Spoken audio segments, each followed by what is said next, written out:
Hello my dear students, welcome back to Magnet Brains, एक ऐसा channel जहां पे आपको किंडरगार्टन से क्लास 12 तक की education free of cost quality के साथ प्रोवाइड कराई जाती है। इतना ही नहीं, अगर आप पढ़ना चाहते हैं MP board, UP board, Bihar board, Rajasthan board, Delhi board, तो आप पढ़ सकते हैं अब वो मैग्नेट ब्रेन्स हिंदी पर। जी हाँ, यानी कि आपको स्टेट बोर्ड भी यहाँ पढ़ाया जा रहा है। इसके साथ साथ अगर आपको बुक्स चाहिए, नोट्स चाहिए, तो कोई टेंशन नहीं है, ई बुक्स, ई नोट्स भी अवेलेबल हैं, जिनकी लिंक आपको डिस्क्रिप्शन बॉक्स में ऑलरेडी दे दी गई है।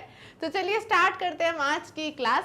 आज की क्लास का जो चैप्टर है वो है चैप्टर नंबर 9, जिसका नाम है चेंजिंग फैमिलीज, और चैप्टर है क्लास 4th का। तो आज की क्लास में ये चैप्टर हम फिनिश कर रहे हैं स्टूडेंट्स। तो अगर आपको ऐसा लग रहा है कि ये चैप्टर कब स्टार्ट हुआ, क्या क्या चीज़ें हमने पढ़ी हैं, तो इसके सारी क्लासेस आपको वीडियो प्लेलिस्ट में मिल जाएंगी। वहाँ जाके आप 1 by 1 हर एक क्लास पढ़ सकते हो।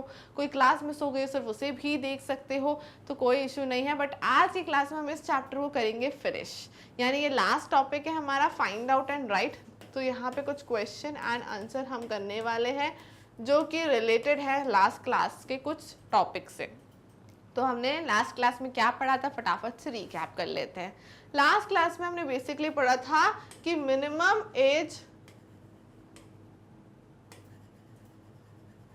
मिनिमम बोलूं या फिर बोलूं कि एज लिमिट क्या है टू गेट मैरिड, यानी कि इससे पहले आपको शादी नहीं करनी है। तो गर्ल्स के लिए जो थी कि आपको शादी कब करनी है, 18 साल के बाद। और बॉयज के लिए क्या थी कि आपको शादी कब करनी है, 21 ईयर्स के बाद। तो इससे पहले किसी को भी शादी करना अगर आप कर लेते हैं या किसी की करवाई जाती है, तो वो क्या हो जाता है, एक लॉ ब्रेक हो जाता है, लॉ आप तोड़ देते हो। लॉ तोड़ने पे आपको जेल भी हो सकती है। So this is what we have started in the last class, ठीक है। और इसके अलावा हमने कुछ क्वेश्चंस भी करे थे कि अगर ऐसा होता है तो क्या होता है। एक कहानी भी पढ़ी थी सुशीला की, कि उसने ये आवाज़ उठाई थी कि मुझे पढ़ाई करनी है, मुझे शादी वादी में कोई इंटरेस्ट नहीं है। उसकी शादी कराई जा रही थी और उसका सपोर्ट किया था वहाँ की पंचायत ने।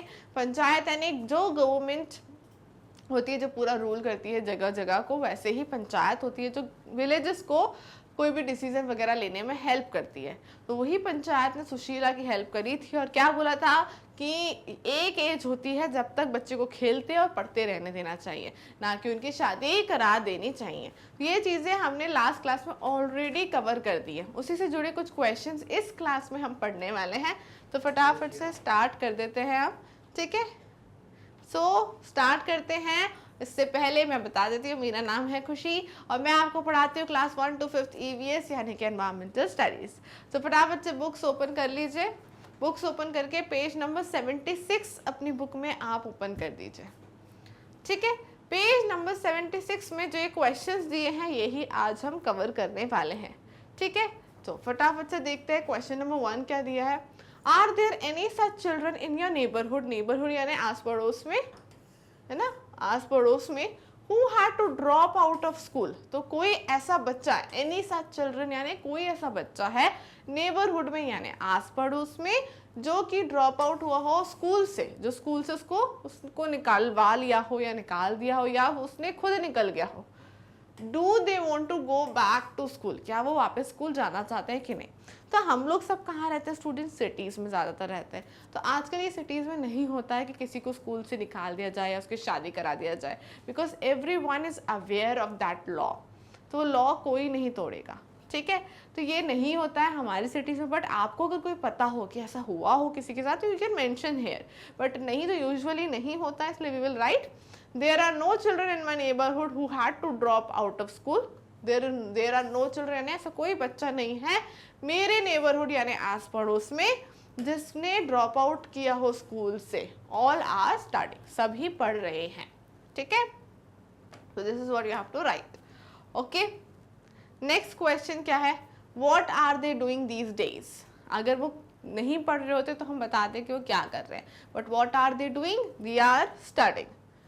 So in my neighborhood all children are studying। So students, इसके साथ साथ मैं 2 रीज़न ये बताती हूँ। इफ़ अ गर्ल, अगर कोई लड़की छोड़ती है तो वाई, कोई किसी छोटी जगह से भी आप देखोगे अगर किसी लड़की की पढ़ाई छुड़वा दी जाती है तो क्यों, because to get married,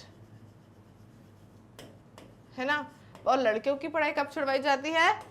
to do earning, पैसे कमाओ। उनको बोल दिया जाता है कि आप पढ़ाई वढ़ाई छोड़ो और पैसे कमाओ। Because why?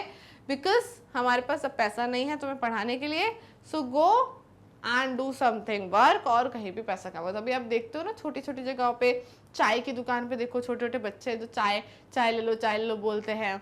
फिर आप देखोगे किसी भी छोटे जगह होटल में जाओ, छोटी होटल में जहाँ पे प्लेट धोना, प्लेट लगाना, ये सब काम कर रहे होते हैं।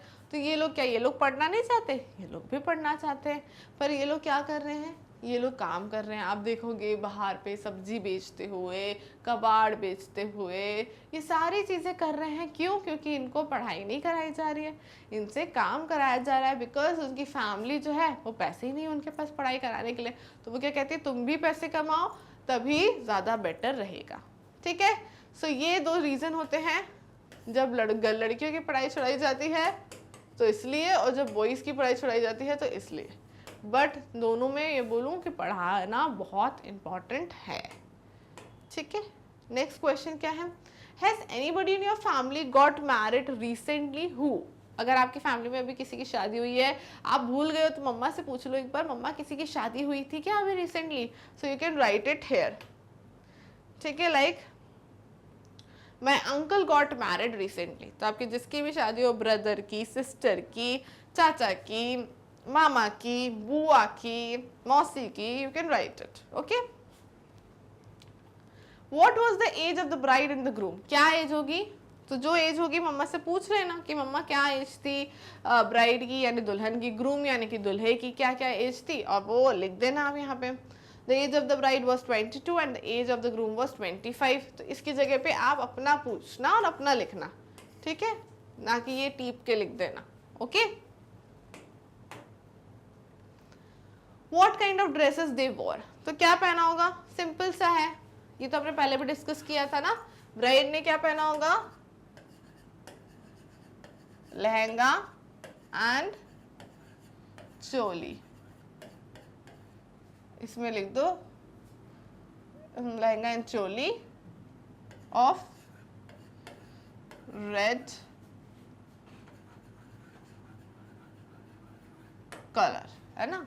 And what groom wear? Groom wear sherwani with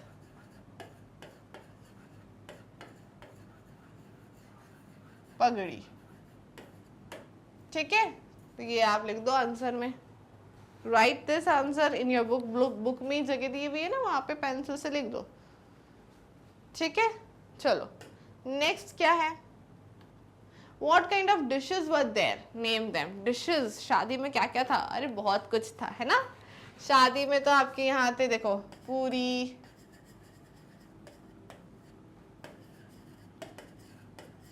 different types of vegetables, है ना, sweet dishes और आइसक्रीम,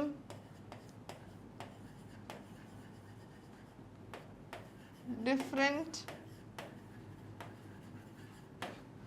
type of snakes,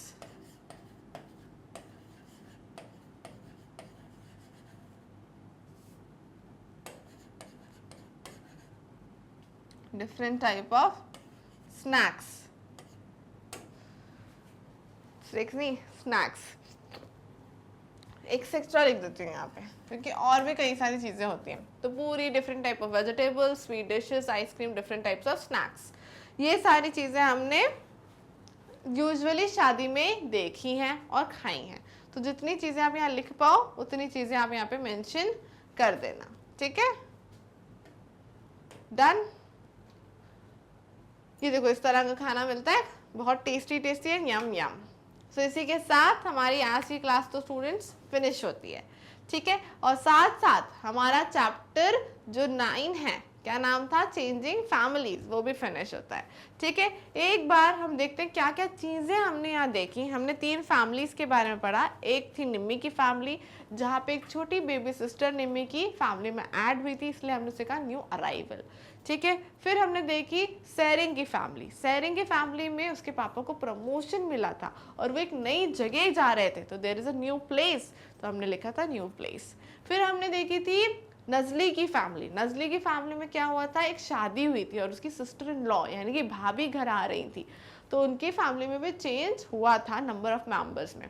ये चीज़ें हमने देखी। उसके बाद हमने देखा कि पुराने टाइम पे बहुत बड़ी बड़ी फैमिलीज हुआ करती थी और आज के टाइम पे छोटी छोटी फैमिलीज होती हैं, तो उससे हमने फैमिली ट्री बनाना भी सीखा कि पहले के टाइम में फैमिली ट्रीज बड़े होते थे और आज के टाइम में छोटे छोटे फैमिली ट्रीज हैं, क्योंकि फैमिलीज भी छोटी हो गई है। नेक्स्ट चीज़ हमने क्या देखी कि जो बच्चे हैं उनकी शादी कब करानी चाहिए, एट द एज, गर्ल्स की at the age of after 18 और बॉयज़ की एट द एज आफ्टर 21। ये चीज़ें देखी, लोगों को पढ़ने देना चाहिए ये देखा, और आज की क्लास में भी हमने उससे जुड़े हुए कुछ क्वेश्चंस करे। राइट, तो इतना सब कुछ हम पढ़ चुके हैं आज के क्लास में और इस चैप्टर में।